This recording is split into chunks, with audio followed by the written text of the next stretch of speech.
of little things like that. And then there's the Mon village, which I haven't been to.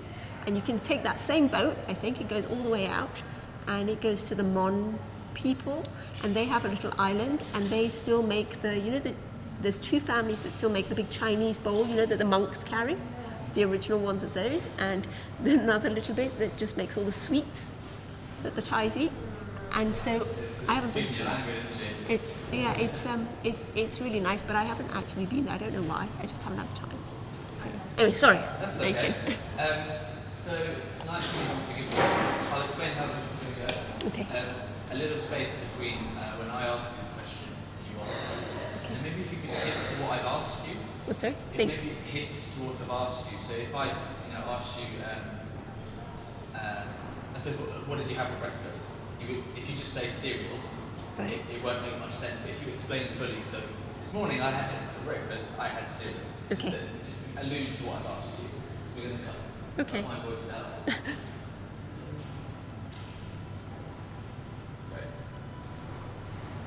So, if you'd like to introduce yourself, your name, occupation, and just briefly the role you play in the project.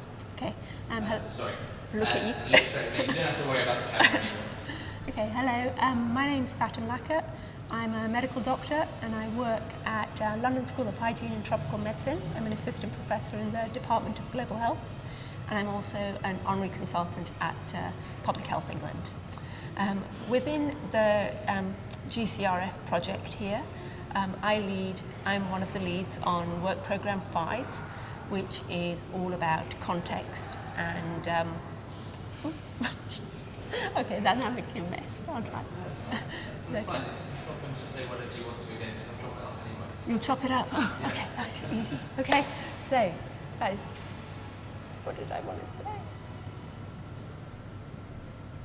I'm trying to make it easy language, right? It's okay. I mean, just the role you generally play. So you're kind of just focusing on the impact, are you? The impact medically and the impact kind of. Okay, so I did enough.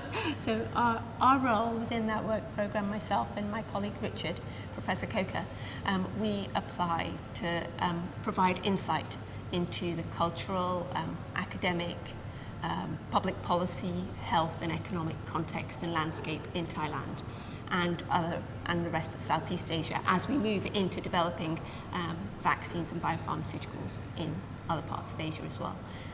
So that's our role. So how important would you say pork farming is to Thailand's economy? The pig industry is very well developed in Thailand and is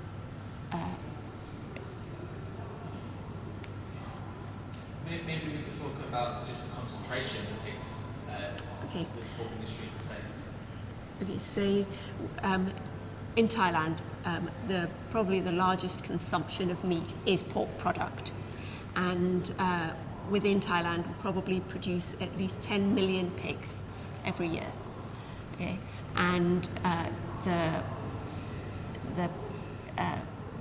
there are two large pig producers, and it's a very well developed industry, and mainly it's done as large commercial product rather than backyard farming. So less than 10% of pigs are produced on backyard farms.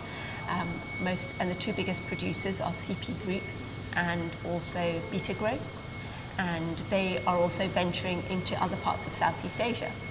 One of the problems they have is that, of course, with the global production of pigs and the amount of global travel there is, the global amount of travel there is of pigs crossing across borders, there's a lot of potential disease, and swine disease especially. One of those is porcine circovirus, which and associated diseases with that. And whilst there are vaccines at the moment that help to control that and reduce the impact of these very devastating diseases, because the virus is changing and mutating all the time, there are still outbreaks, and so they can still have a huge impact, and both socioeconomic impact on the farmers, the industry, and people's livelihoods. Great. So you mentioned just then that the strain, the virus, as you said earlier, it develops what kind of thing, how will PCV develop as time goes on?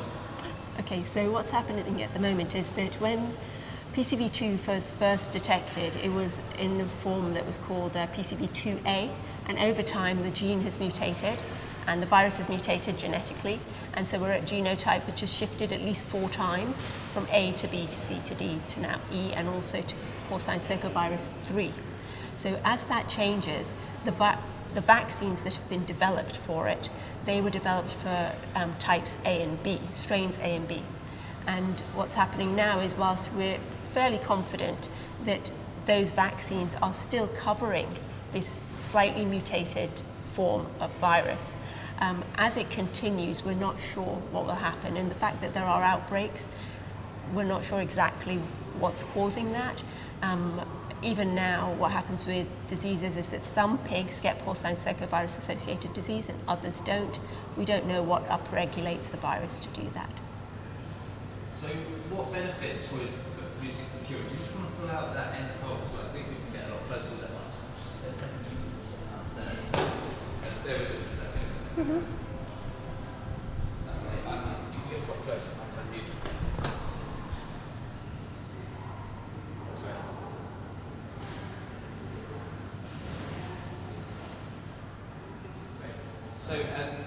So what benefits, as you know, as the different strains develop, what benefits does producing this vaccine, here in Thailand at the end? Okay. What benefits does that bring in regard to that? Okay, so can I look at the slightly bigger picture of what our work program's aim is? So our work program's aim is to try and catalyse. Sorry. Carry on, sorry. Can I start? Should I just start again? Okay, so our work programme as a whole, all 5 work programmes, the aim is to try and catalyse the ability of Thailand as a country to be able to generate its own biotechnology and its own biotechnology industry. And that goes perfectly in hand with what we're trying to provide the insight to, which is Thailand 4.0, which is an economic policy to try and innovate industry, technology to make Thailand far more sustainable and move it forwards. At the moment, all the vaccines, animal vaccines in Thailand, are imported. So whilst they have an incredibly well-established pig industry, they actually have no vaccines that they make themselves. So therefore, depending on political, economic environments, if you want to make sure that your pig industry is sustainable, then it's a good thing to have a sustainable source of vaccine as well to protect your own pigs.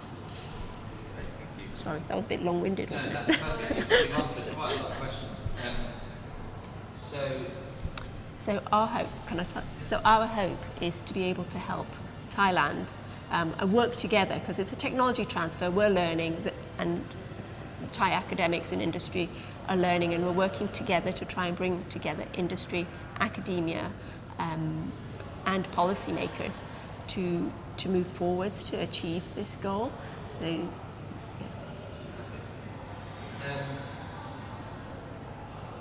So could you run me through some of the figures, just very briefly? But how valuable is this vaccine to Thailand in terms of what it will do for the local economy, the pork industry, or more broadly, the ability to export a vaccine once this process is finished? Okay, so if we just talk about globally, the global pig industry is worth £69 billion.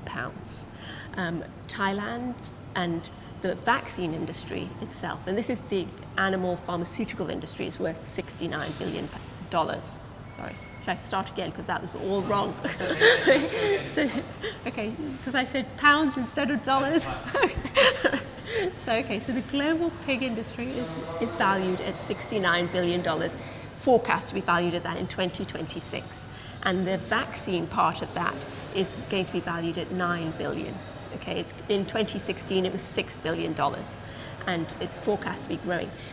Now, Southeast Asia forms a small component of that whole, but 65% of pigs are found in Southeast Asia.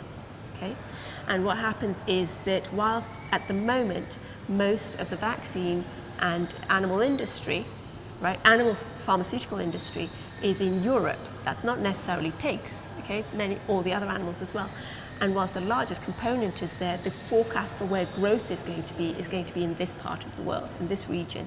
And therefore, if we can produce our own vaccine, especially for pigs, as well as other animals, that once we've learnt how to do it here, we can move to other things like aquaculture, so onwards, then it's going to produce a huge benefit and growth for Thailand itself in reducing poverty, and improving innovation, technology and industry for them.